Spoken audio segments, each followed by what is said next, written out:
Okay, so I'm going to take you through the process of auto sampling, sort of from the beginning to the end.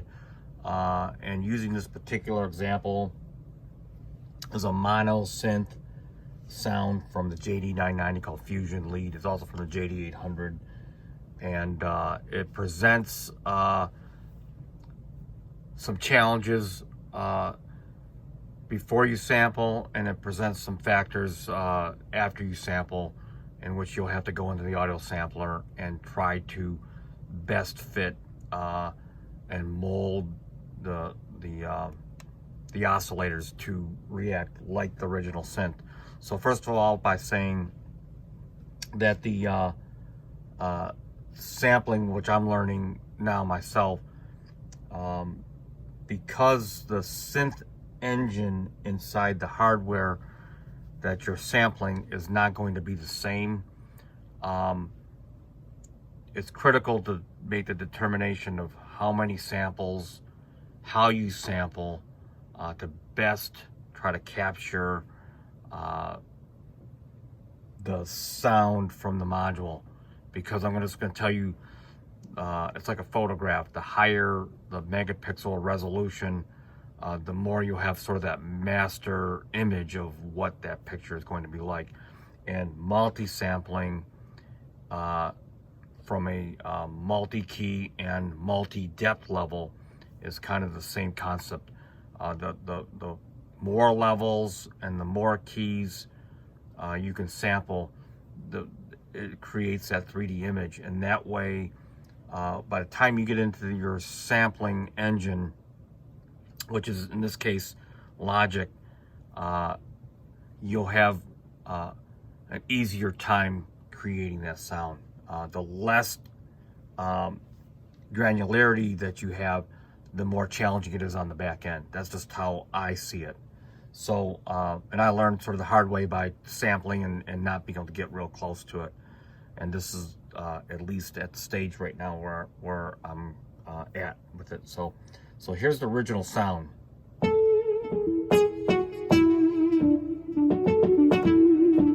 And what I did in Logic, you create what they call an external instrument, plug-in instrument, which is nothing more than a MIDI host, and it just asks you to put your MIDI destination. So here's my JD990 here, and then it's on channel 3 right here, and then it's on input 7 and 8. And if you don't have it on the right input in your interface, you're going to see right here, let's see, back out a little bit, you're not going to see a level right here in your sampler instrument. See right there? As soon as I put it on the right, now you can see that level. Okay, so you want to make sure you have a pretty good signal. There's your 0 decibels right here. You can, after the fact, increase the sample once you get in the auto sampler, but like I said, the better job you track on the front end, the less work you have to do on the back end. So I think that's about as close as I want to get. Okay, so we already know this is a monophonic sound, so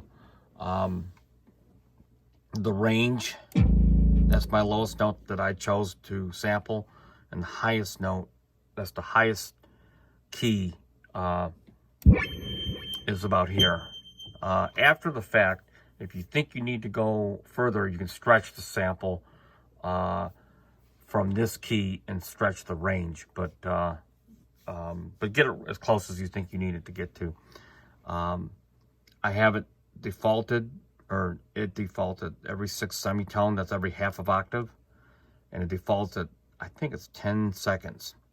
Remember, 10 seconds means as it captures it, it's going to do the equivalent of you holding a key down for 10 seconds. 1, 2, 3, 4, 5, 6, 7, 8, 9, 10.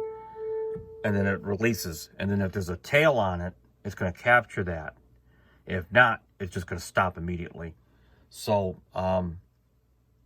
in this case, you hear the delay on there. I'm going to go into the JD990 and take any kind of effect that would create a an artificial tail. So let me do that now.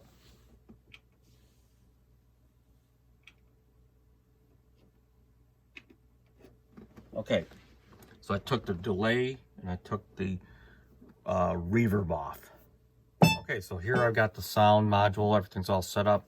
Now I'm just gonna examine the sound and then determine what technique fits best to capture this sound. Okay, so it's a mono sound, and it's got a range I chose from A to G, okay, G6 specifically, and A0, okay. So I think I'll probably keep it at 6 semitones. There's not a lot of movement in the actual original sample itself, so I think that'll be a decent range.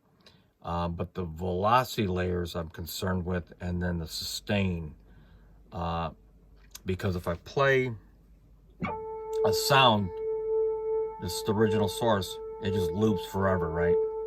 So, and then it's got an immediate release, right? So one of the ways I think I'll do is set it for a short key press. So 1, 2, 3. No, so I noticed it's got a nice, it opens up at the hardest velocity. So I'm gonna at least need a couple velocity layers. And then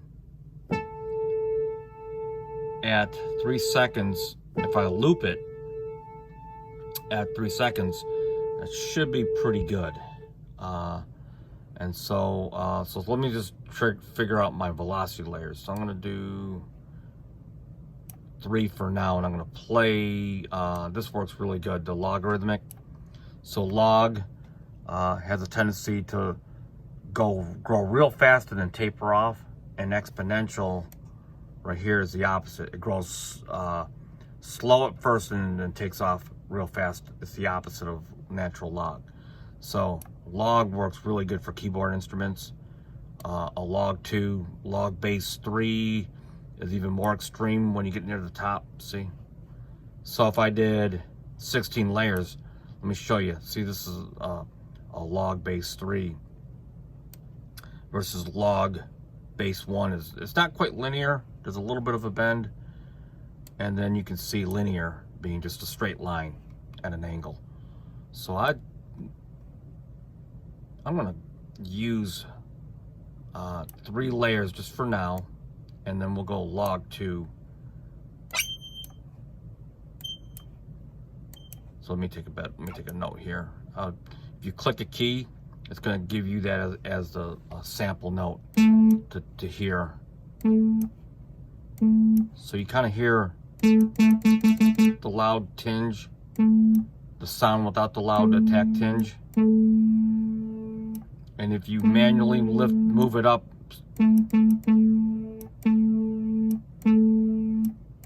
I can tell that 127 and 126. So 126 would be the second sample, and then you got the, and that's without the attack. And then you have to ask yourself, are you going to use the subtle notes? You're probably not.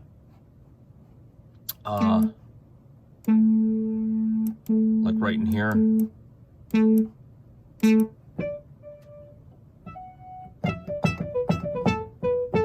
So I'm not.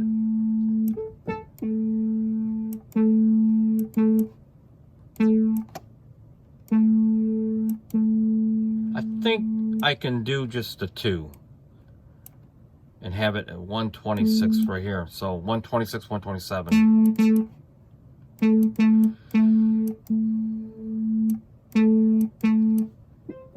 And I just kind of leave it at that.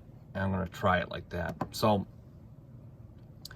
got 2 velocities, And next comes, even though it loops continuously, infinitely it actually does, you probably won't be holding a note down for very long anyway, but I'm going to loop it. For, let's see, bidirectionally. Let's do with X fade between 40 and 90%. So let's see what happens here. We'll call this Fusion Lead,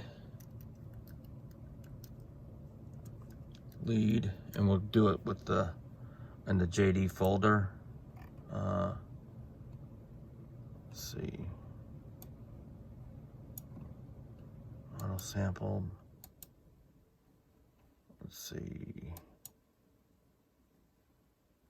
my sounds, JD folder. Right here. And here we go. So it's going to take approximately 3 minutes. So once this gets done, I'll come back. Okay, so I got everything sampled. By the way, I ended up using, because it was a 3-second sample, I ended up using the Penrose auto loop setting, which gives you a larger range of truncation. Not truncation, but larger range of looping, okay? And I'm going to show you that in a second here. So I'm going to pull up an empty auto sampler. Okay, so right now, this is how it's going to probably look for most people. It's defaulted with you having access to only three of the 5 sections. So to enable mapping, what you're going to need, and zone, you just click it. And now just by clicking these buttons will get you to where you need to go quickly, like shortcuts. Okay, so I'm going to pull this aside for now and go into auto sampler. Remember clicking this little arrow here. I'm going to go find that patch, which was called Fusion Lead. It was in the JD 990 folder. And here it is right here. Okay. So this raw sample, multi-sample in this case, is going to be in here loaded, but it's going to be defaulted to the auto sampler's default. Okay, so we're going to quickly shape this sample to get it as close as we can to the original. So first of all, I know it was a mono sample, so I'm going to click this little button that says details, because by default it's not highlighted, and you get this pane here, and immediately off I know I need to go to legato. Okay. Okay, and you can already hear that the amp envelope is already set at 822 milliseconds, and we know the original sample. I'm going to bring the original sample up in a second here. So we know the original sample right here has a real fast release. So let's just play with the release until we get it close. So here's the sample. So real close here. It's already starting close to the sample. Turn this up a little bit. I had it turned down while I was auto sampling. Let's see. Okay. So already real close to the original sample here. I mean to the original module. Logic defaults. Okay, so we're at the mapping group pane.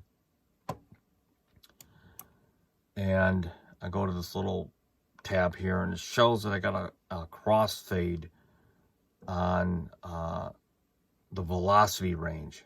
And so what that tells me is a crossfade of 24. If I look at the map here, I've got 2 samples. Okay, so the top sample, because it's just one number difference, is really hard to actually see. So let's see if I can get it up there or not. See how you can barely see it right here? I just hit the arrow button on the keyboard. So it's tricky to get to because it's 0 to 126 on the sample, and then 127 is that last velocity. That's just how I sampled it. You can barely get to it. I guess that's kind of one of the downfalls from the way this is. But when you have that arrow, you can kind of change that balance of at what velocity you're going to hit in order to trigger that sample. Okay, so right now I'm going to leave it how I sampled. But the crossfade is going to make it so that both samples play within a given range, in this case of 24, and I don't want it at all. I sampled it like that on purpose so that you hit it the hardest, it's going to give you that twang. So let's just take the crossfade to 0 so that the samples don't both get triggered at the same time. And then again, key range is the same thing. So key range, you can have a key range crossfade. So for example,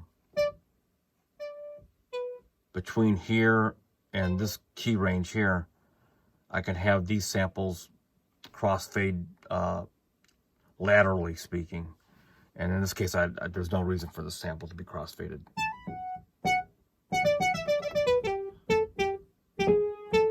So we're real close to where I need to be with very little work as it is. So let's go take a look at the Penrose loop. So you can see 1 1000, 2 1000, 3 1000, right? And that's the sample, basically the sample length. And then here's the loop region. It automatically detected the 0 points, I believe. Let's see if I can zoom in a little bit more. Let's see.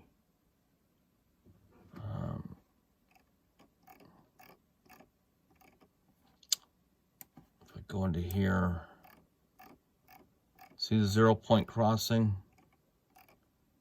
Right here at 0, close to 0. And then on the other side here, so you can tweak it. I'm not sure if you hit Command and space if it goes to the next 0 point. But if it did it automatically, and let's just test the loop. And then when I release the key, let me show you here. I'm gonna put the amplitude release longer, so watch. It's gonna loop, and then when I release the key,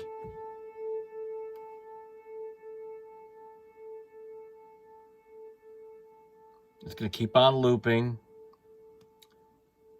until it's gonna go down to 0. And I'm at the maximum, which is 10,000 milliseconds. So you can see how that works. It's just going to continually to loop that section. So for example, if I hold it down, right, and I just release the key because I'm at 0 now, it's just going to immediately stop.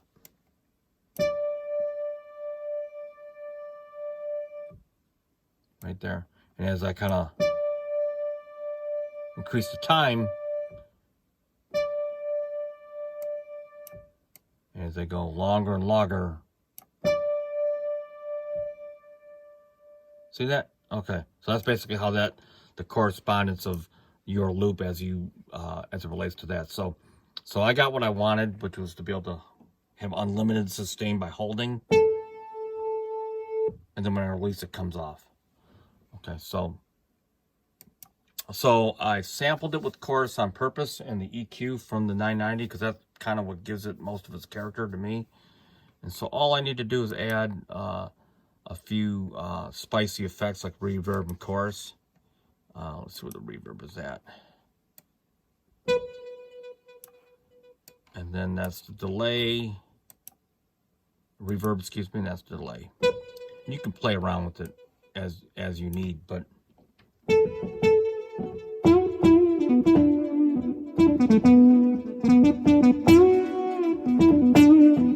okay, so that's really close. I might put a spark verb on it just for a second here, and put it on not a preset, my own preset. I'll put it on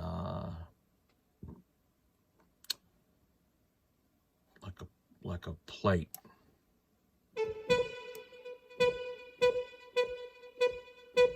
Just a real short plate.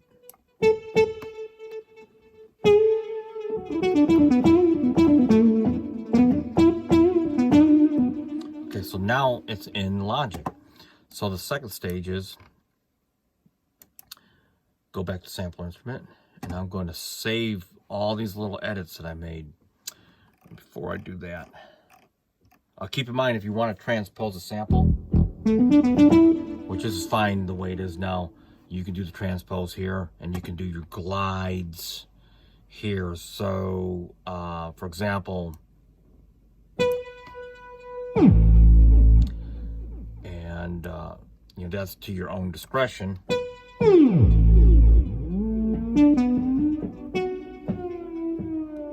Right.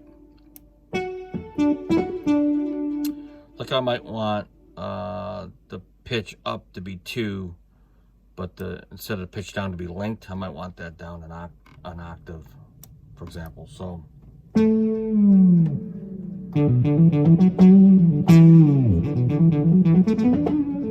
okay, and you can play around with all these. The amp velocity curve happens to be a -10.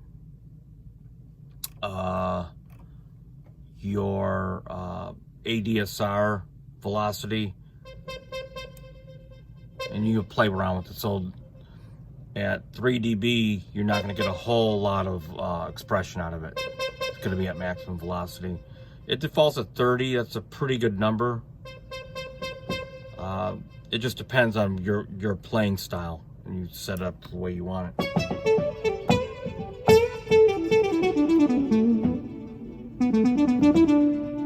So I would say 30 was probably pretty good. So I'm going to save this. Now keep in mind, when you save it, you're saving the patch edits. You're not actually saving the actual snapshot of the channel strip. And so to save the channel strip right here, you would have to go into settings, save channel strip setting as, and then you have another folder that's in the directory under the music directory folder that I showed in the previous video. And I would put it, just for now, and you can change it later, under leads. And I call that Fusion Lead for now. And so what happens is, if let's say I go to a new track, like right here, an empty track, all I have to do is click the arrow here where you see settings, channel strip settings that is, and you just kind of follow along, and I can recall that back up. So here's Fusion Lead right here, and it gives you all your effects that you just put on, or assigned, I mean, which is real nice, because like Delicate Lead, this actually came from the 992, and I have my own effects settings on here too.